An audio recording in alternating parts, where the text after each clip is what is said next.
एक और नई चार्जशीट फाइल हुई है ईडी के द्वारा,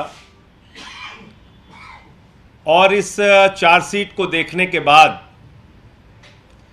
मुझे प्रधानमंत्री जी की तड़प पर, मुझे फंसाने की उनकी चाहत पर हंसी भी आ रही है और तरस भी आ रहा है।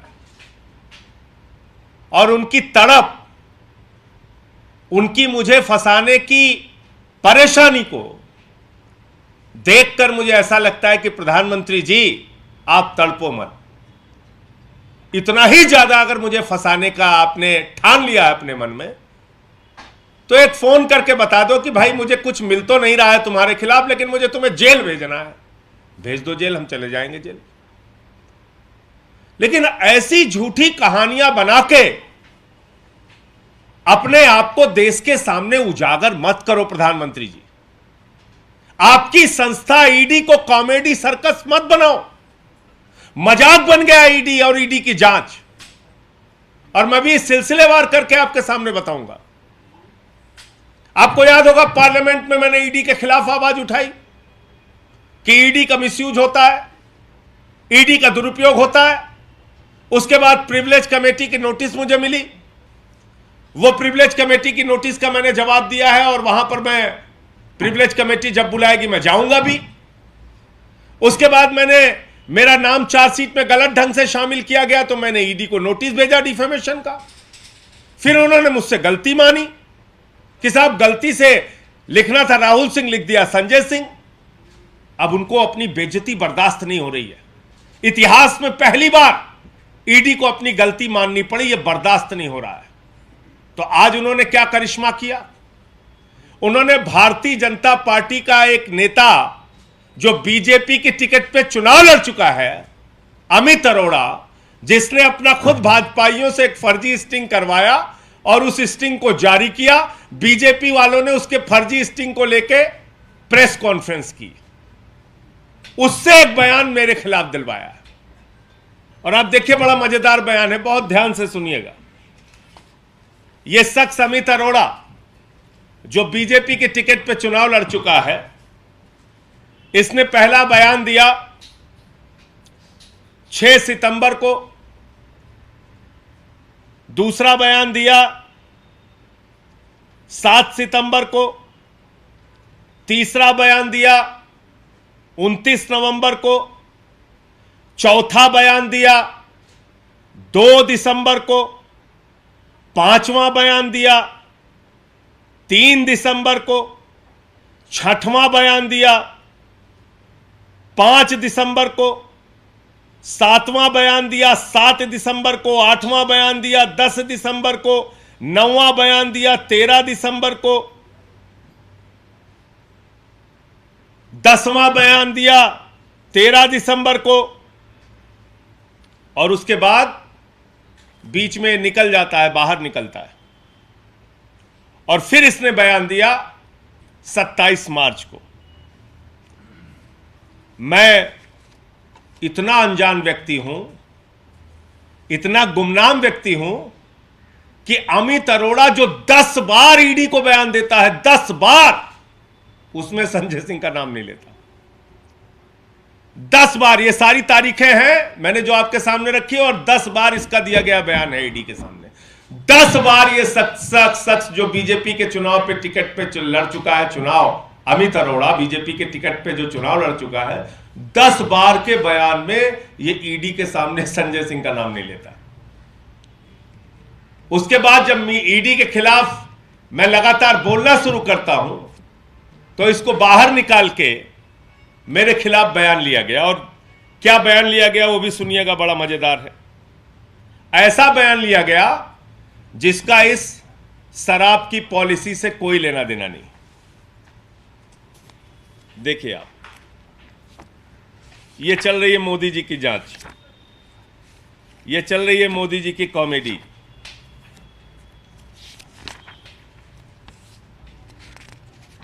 ये अमित अरोड़ा कह रहा है कि 2020 जून में जब ये शराब की पॉलिसी कहीं आई गई, इसका नाम ही नहीं था, कहीं दूर दूर तक इसका कोई लेना देना नहीं था। 2020 जून में इसने कोई एमयू साइन किया। विवेक त्यागी, अजीत त्यागी, सर्वेश मिश्रा उस मीटिंग में थे। दिनेश अरोड़ा और विवेक त्यागी के साथ मिलकर इसने कोई एमयू साइन किया, जिस एमयू का कोई अता पता नहीं। फिर कहता है कि मनीष सिसोदिया और दिनेश अरोड़ा, मनीष सिसोदिया से मिलने में संजय सिंह के साथ, दिनेश अरोड़ा के साथ मनीष सिसोदिया से मिलने में गया। संजय सिंह भी उस मीटिंग में मौजूद थे। ये दो बयान इसका आता है। फिर कहता है कि साहब जो पॉलिसी, जो जिस चीज के लिए हमने एमयू साइन किया था, वो लाइन बड़ी इंटरेस्टिंग है। कहता है कि दरअसल वो जो एमयू साइन किया था वो पॉलिसी आई नहीं। इसमें लास्ट में लिख रहा है, however this policy change did not take place since the policy of 2021 did not come and the old policy of 1920 was extended.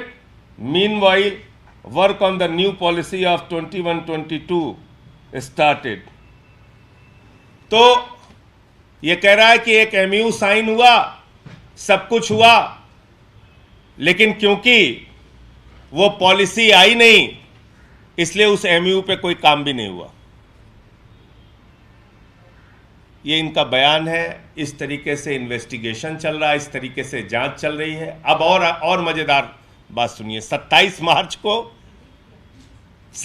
मार्च को इस व्यक्ति का बयान लिया गया। याद रखिएगा, 10 बार में इसको संजय सिंह का नाम याद नहीं आया, विवेक त्यागी का भी नाम याद नहीं आया, अजीत त्यागी और सर्वेश मिश्रा का भी नाम 10 बार की पूछताछ में याद नहीं आया।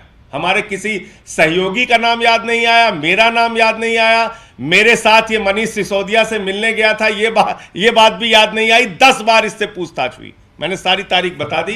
जो व्यक्ति है 9 अप्रैल को उससे पूछा जाता है कि क्या कोई आपकी मीटिंग हुई थी संजय सिंह और मनीष सिसोदिया के साथ? तो दिनेश अरोड़ा कह रहा है नो, नेवर। इससे पूछ रहे हैं कि have you ever met Manish Sisodia at his residence with Amit Arora? ये 9 अप्रैल को पूछा जा रहा है। 27 को अमित अरोड़ा का बयान है और 9 अप्रैल को इनसे पूछा जा रहा है कि have you ever met Manish Sisodia at his residence with Amit Arora? ये दिनेश अरोड़ा से पूछा गया 9 अप्रैल को। तो वो कह रहा है नो, नेवर। ये भी इसी बयान में लिखा हुआ है।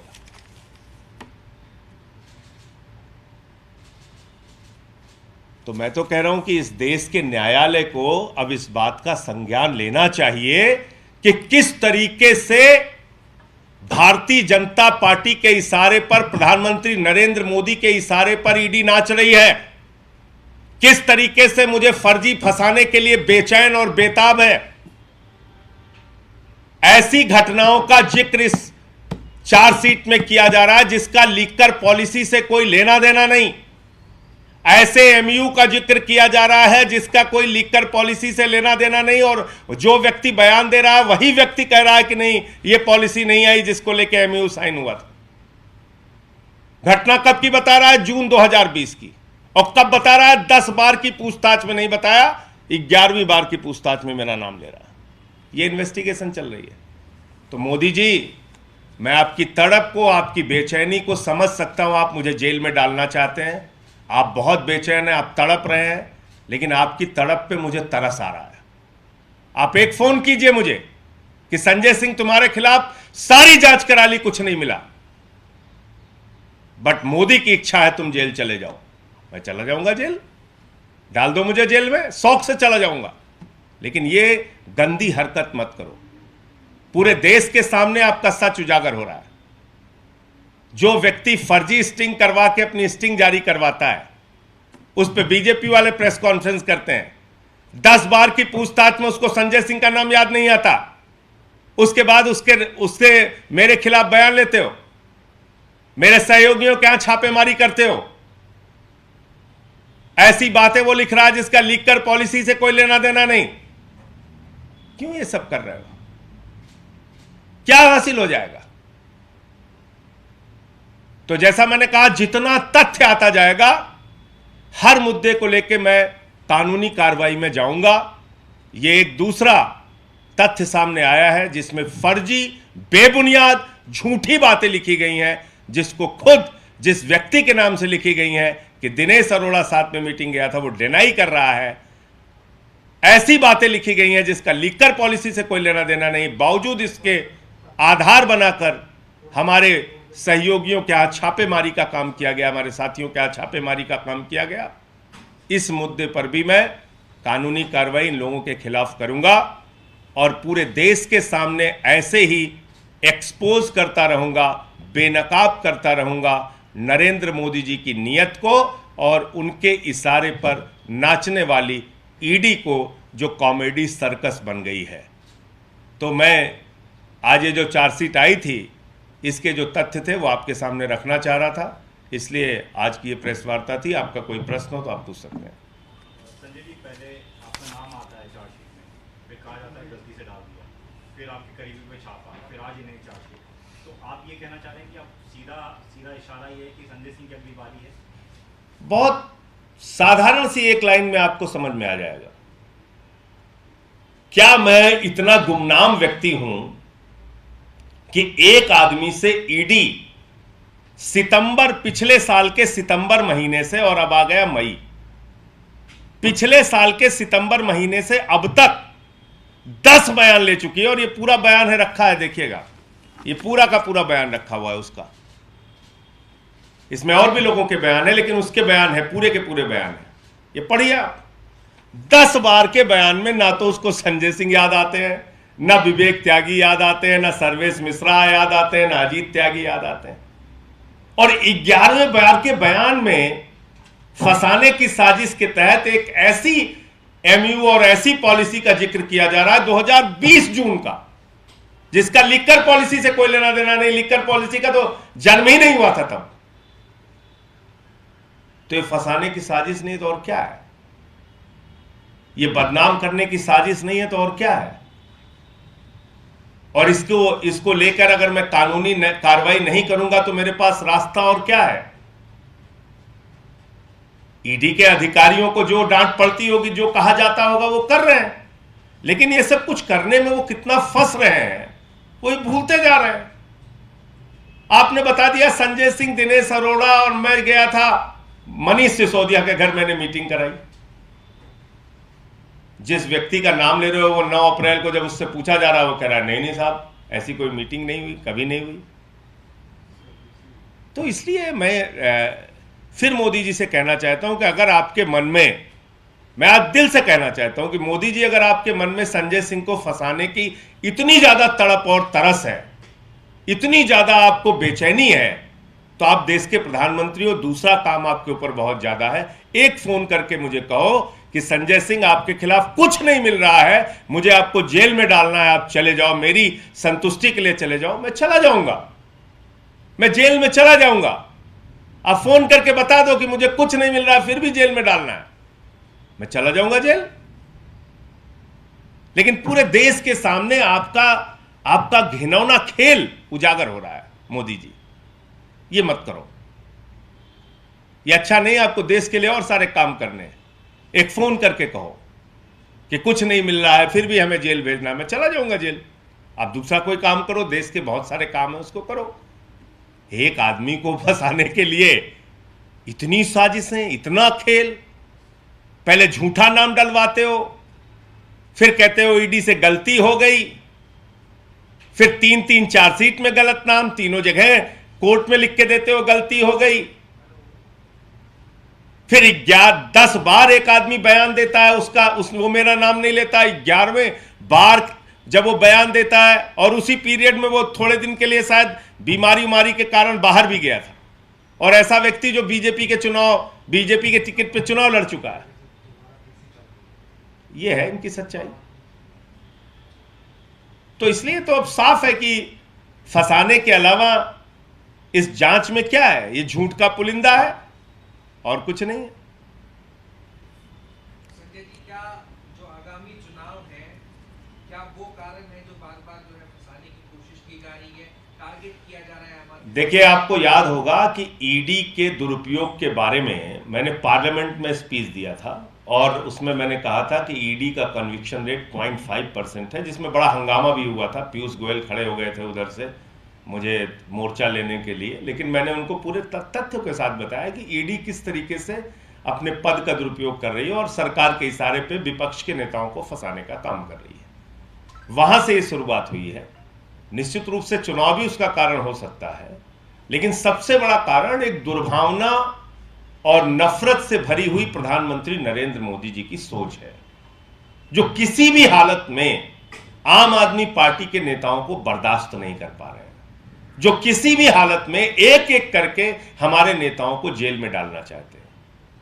और इसलिए देखिए, आपने क्या कहा था, 14 फोन मनीष सिसोदिया ने तोड़ दिए, कहानी बनाई थी सारे टीवी चैनल। तो ये बदनाम करने का एक जो प्रोग्राम चला रखा है, बदनाम करने की एक फैक्ट्री जो बना रखी है ईडी को, तो अब वो तो अब नहीं चलेगा। अब तो आपकी एक एक झूठ को देश के सामने रखेंगे। आपको फांसी पे चढ़ाना है, चढ़ाओ, कोई दिक्कत नहीं, लेकिन आप जो भी झूठ बोलोगे, जो भी कुछ गलत करोगे, उस पर कानूनी कार्रवाई भी करूंगा और देश के सामने मीडिया के माध्यम से आपका सच भी उजागर करूंगा। और ये आप किसी 10वीं के बच्चे को भी अगर आप बोल देंगे और ये पूरा रखा हुआ है, तो उसको समझ में आ जाएगा कि जिस आदमी को संजय सिंह का नाम, संजय सिंह के सहयोगियों का नाम 10 बार की ईडी की पूछताछ में याद नहीं आया, अचानक उसको 27 मार्च को कैसे याद आ गया। आप सोच सकते हैं, इसमें ज्यादा दिमाग लगाने की जरूरत नहीं है। धन्यवाद।